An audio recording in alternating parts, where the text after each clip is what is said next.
很多消息，对不对？不管是国内国外，我们从比较大的事项就知道，这2个礼拜有香港反送中的，因为他们要修改，当局呢要修改逃犯条例，那所以呢就引发香港他们群起，激发他们做这个反送中的这一个抗议的一个活动，因为他们的司法体系要被瓦解，所以他们要去维护哈。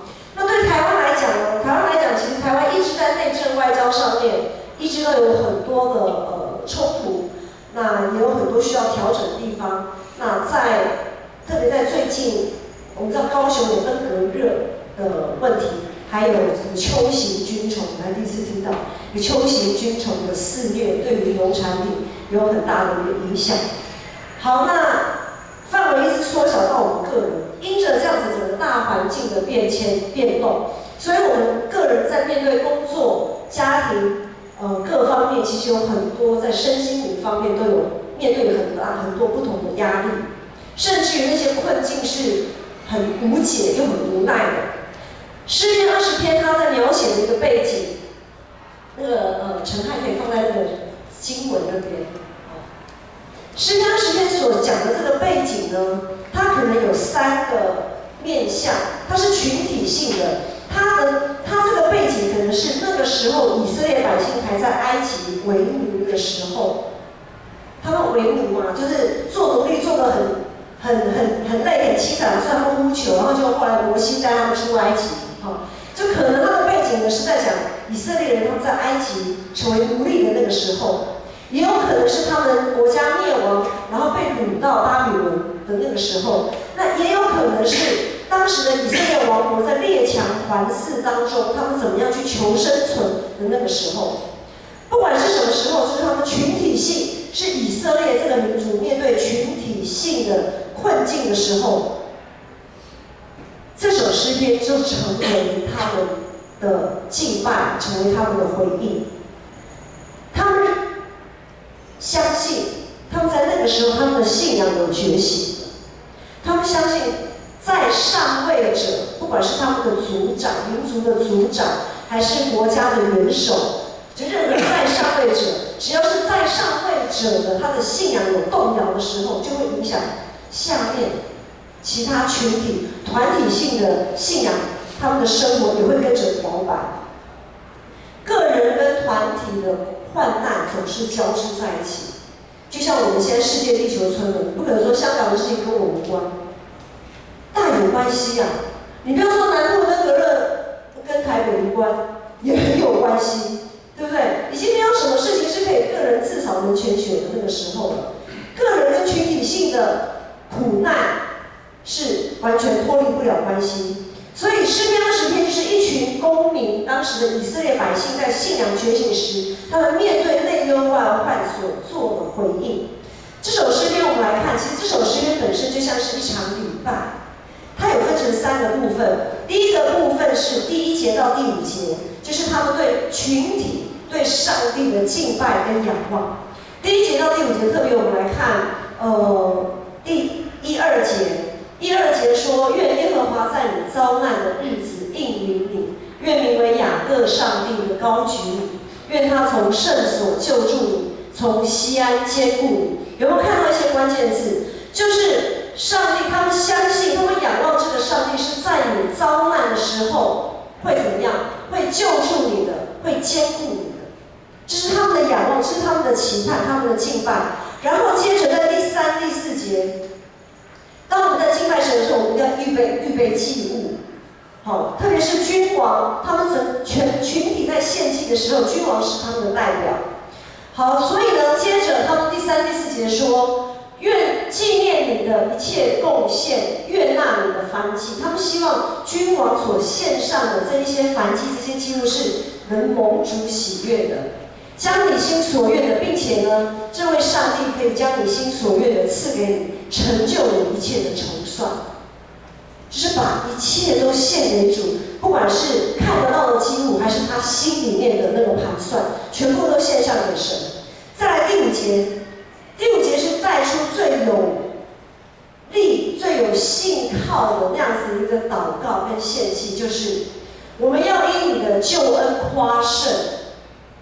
战争还没开始哦，但是他们就要夸胜，他不是胜利而已，要夸大、夸饰，要夸胜。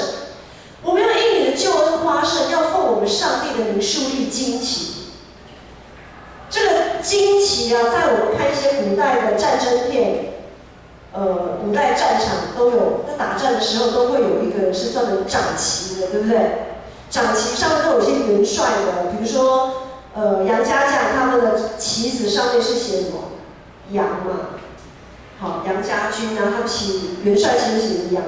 好，问题来了，请问今天我们在教会，我们要出征，我们教会的旗帜上面写的应该是什么？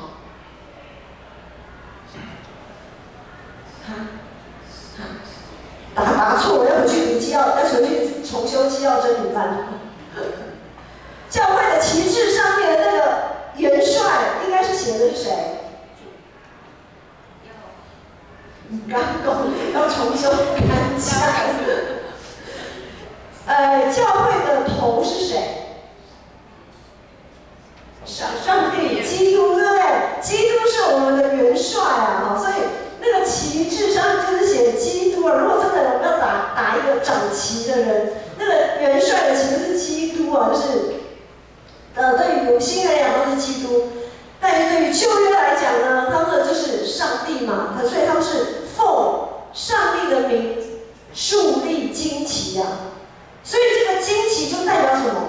哇，那个整个部队里面全部都是旗海飘扬，就是哇，都是上帝的同在。所以树立旌旗就是上帝同在的一个象征。好，然后这是前面第1节到第5节，就是一个敬拜，群体性的敬拜，群体性的呼求，群体性的献祭。然后再来第6节，我们往下一页哦。好，第6节呢就是重点。当我们在敬拜献祭之后，我们就是怎么样？要听上帝的话。上帝的话就出来了，透过先知、祭司宣告。他说：“现在我知道耶和华救护他的受膏者，必从他的圣天上应允他，用右手的能力救护他。”这是上帝的话语，借由祭司、先知的一个宣告，就是上帝的话语。接着第7到第9节就是全体会众跟君王，就以色列百姓跟君王及群体会众的回应，对上帝的回应。回应什么呢？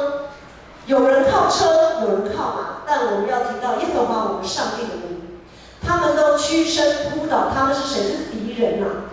敌人都屈身扑倒，我们却站起来立得正直。这是他们也是富有信心的回应。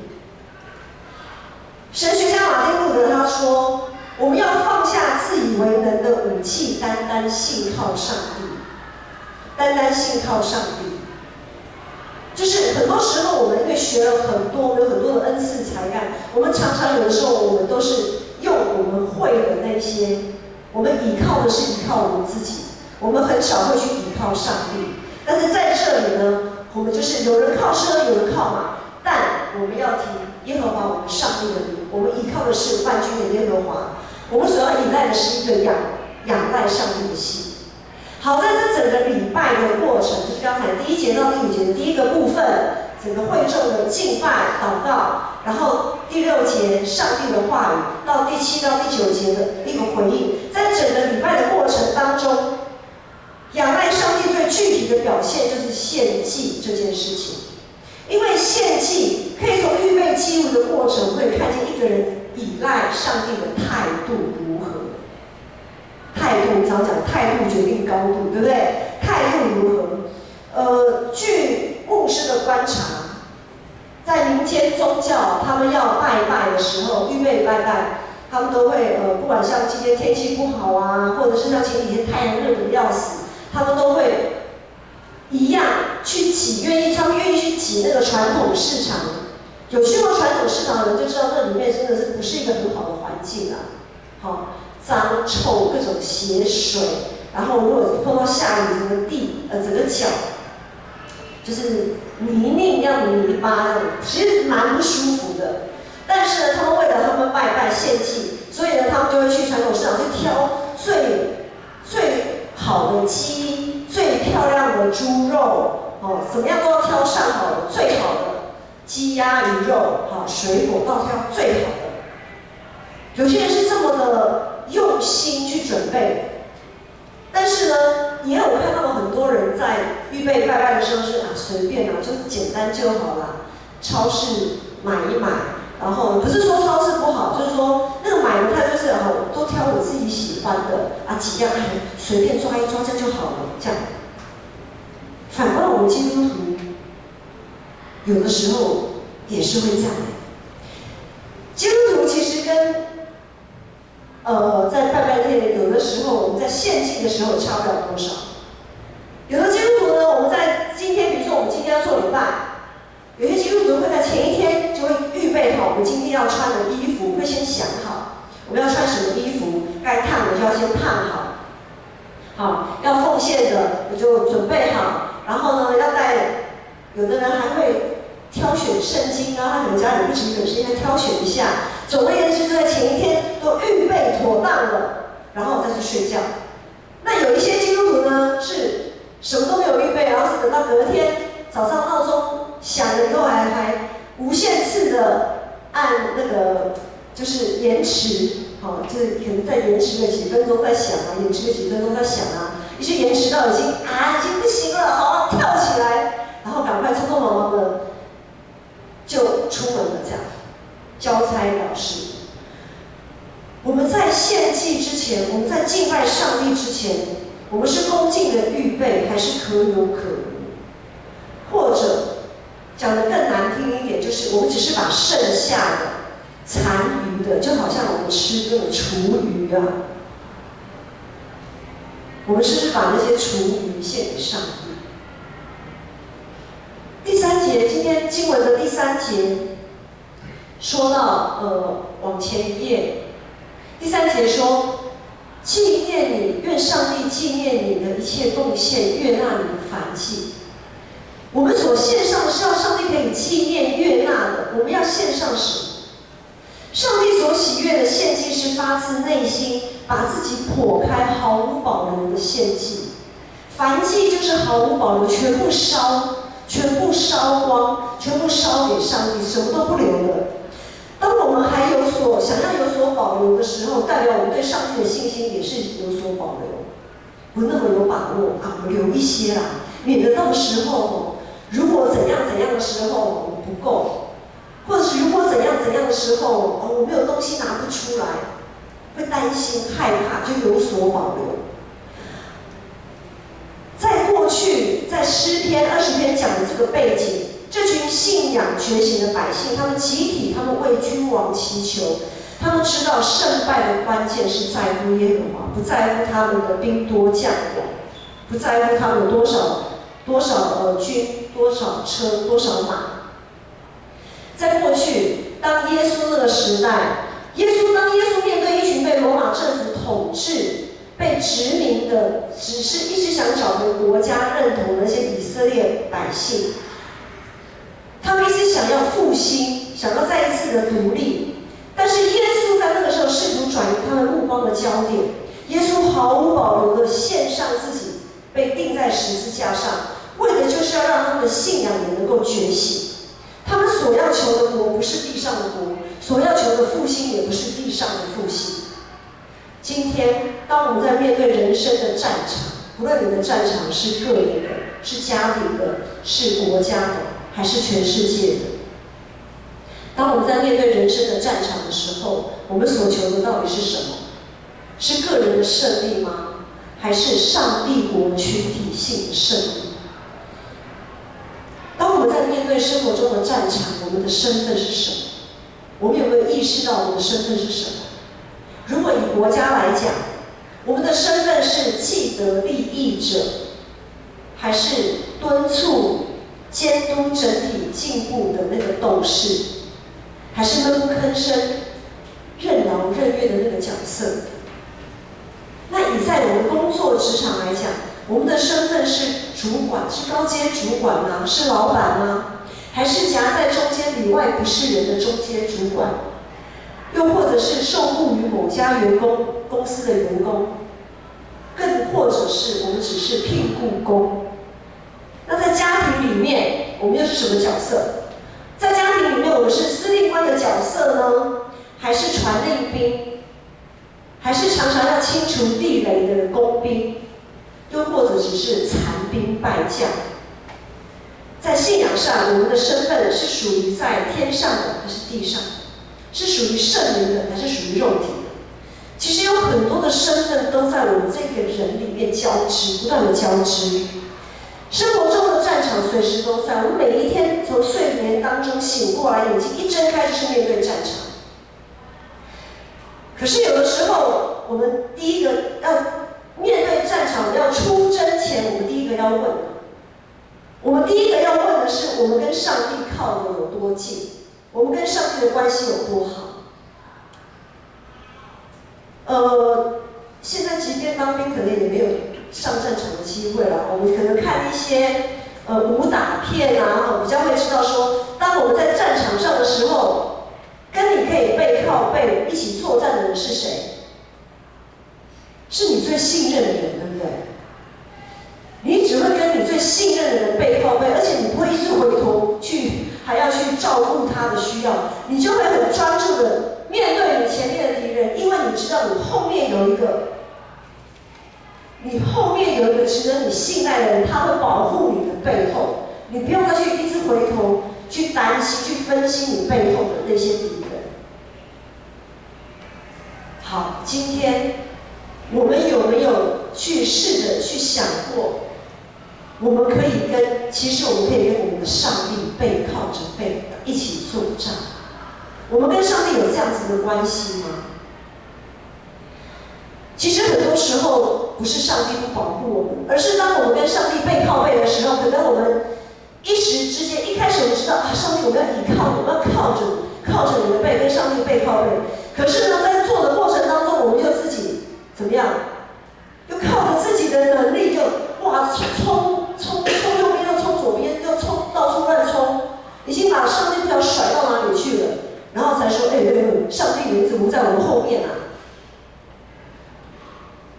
很多时候不是上帝不管我们，而是我们根本不愿意靠着上帝，我们不愿意靠着他。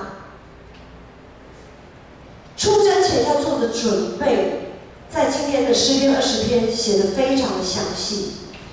第一个就是敬拜跟献祭，我们要每一天的一大早，我们要赞美上帝，确信上帝信任我们，他已经将今天我们会去面临的战场，他交给我们，因为我们是他拣选的。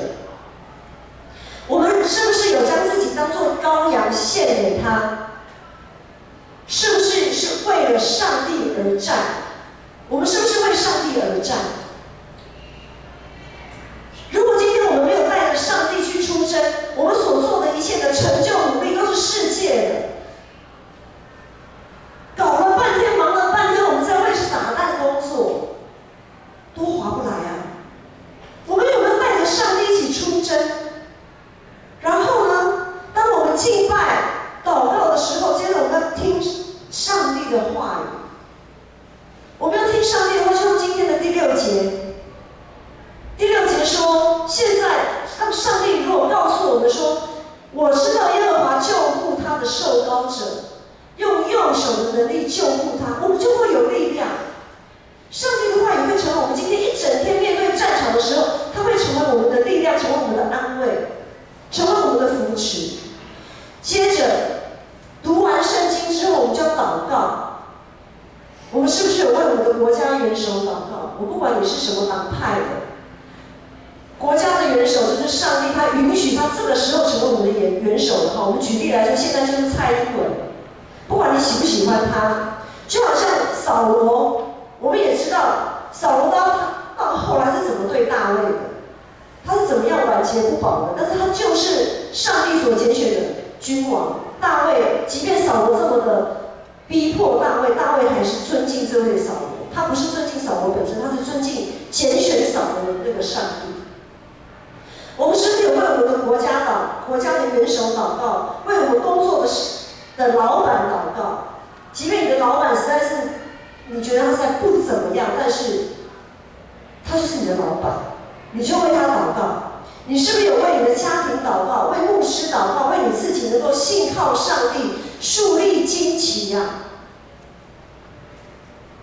你要为他们在他们的四围都插上旌旗，要让他们知道说，今天蔡英文你是属于上帝的。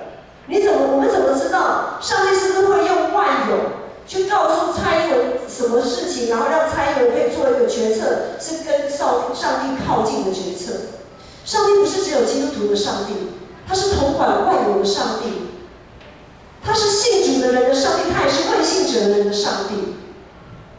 不一定蔡英文他不一定，我们也知道他什么神明都拜，但是上帝就是会利用，当我们为他祷告的时候，当我们为他祷告，他可以行公义、好言、永存谦卑的心的时候，说不定就会有人在旁边提醒他：你就应该要这样做，你不应该那样做。谁知道上帝的作为是我们超过我们想象，但是问题是我们有没有祷告？这3件事情都是我们可以努力的。其实我们每一个当下的努力都可以改变未来。不要小看我们的力量，我们就拿香港反送中的这个公民运动来讲好了。公民意识的觉醒对国家的发展是很关键的一件事情。在整个国家体系当中，有些人被上帝呼召，他成为他不一定是基督徒，但是上帝可能给他这部分的恩赐、才干跟洞见。有些人他会积极的成为一个监督者，他总是可以看穿那些不公不义的伎俩。有些人他积极的成为一位革命家，他可以挺身而出，上街头号召群众据理力争。有些人他适合当幕僚参谋，冷静有智慧的看清整群体性的脉动。有些人是在两造当中尽力取得平衡，共创双赢的沟通协调者。当然还有很多的角色，我不知道上帝给予你、赋予你怎样的角色跟使命。如果以整个国家来讲，当然最要不得的是一种，就是我们也知道很多人就是盲从，很容易被人利用，很容易被假消息影响，然后不知道该怎么办就盲从。我们的公民意识有觉醒吗？我们如果失去了国家，我们就会失去公民的身份，至少是失去了自由公民的身份。我们若失去上帝国的意象，就会失去教会，因为到时候教会已经不再是教会了，教会只是沦为撒旦的一个工具而已。然后我们还在这边洋洋得意。公民意识的觉醒是国家进步的关键，同样信仰的觉醒也是上帝国复兴的关键。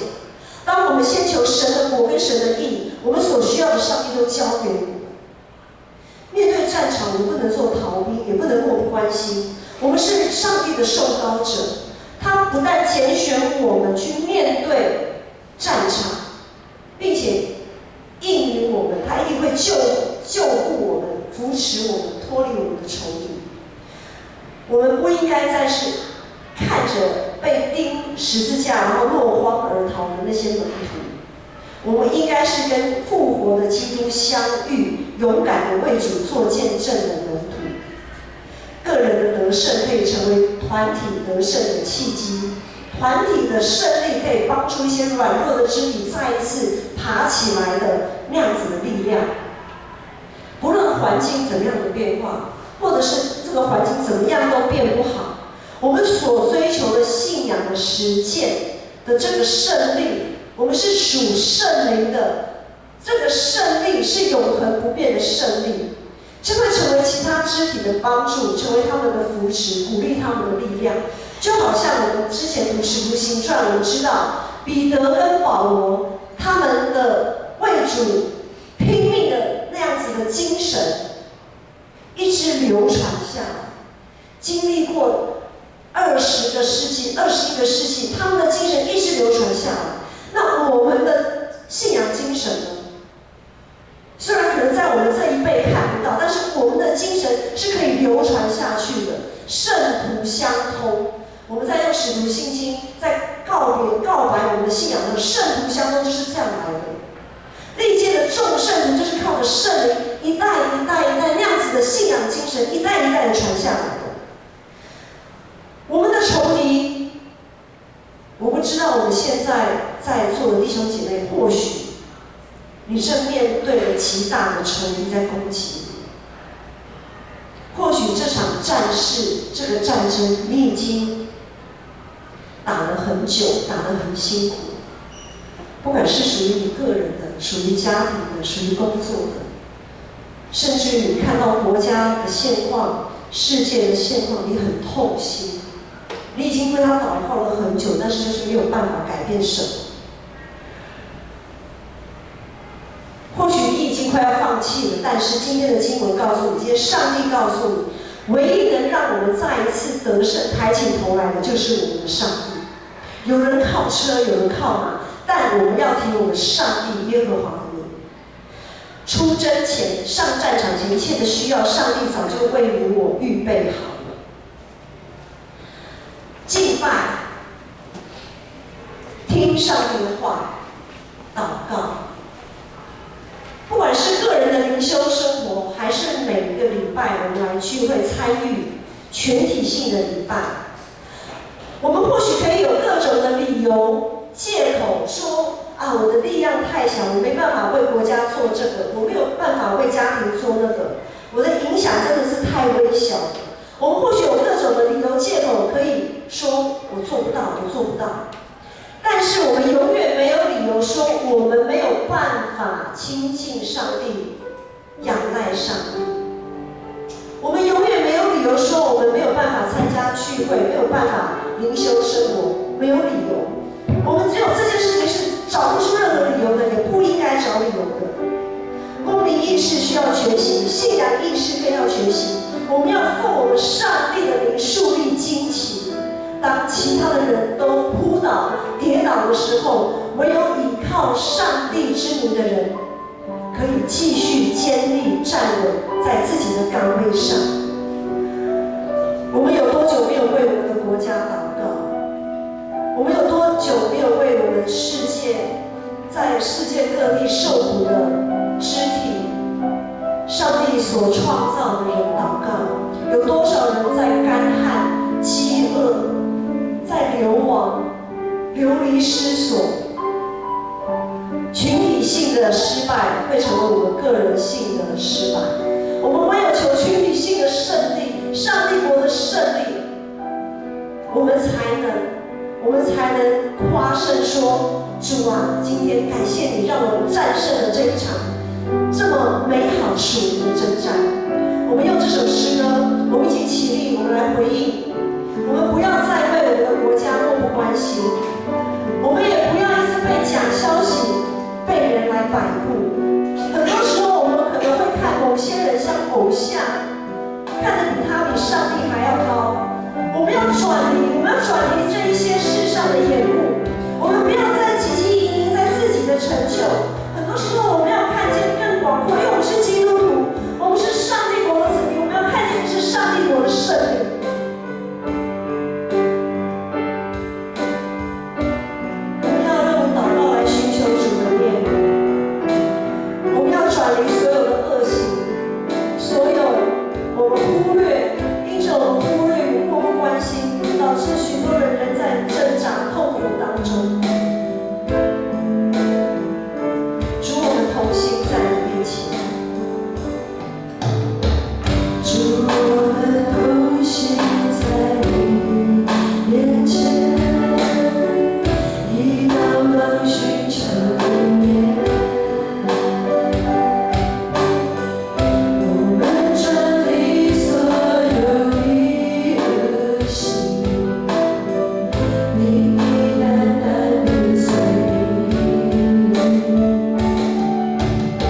会天父上帝的慈爱、圣灵的扶持帮助，让我们全台湾、全世界每一个人的呼求都达到主耶和华得胜的耳中，并且我们要树立旌旗，我们要夸胜，我们已经得胜了，我们已经战胜了死亡的权势。我们将祷告是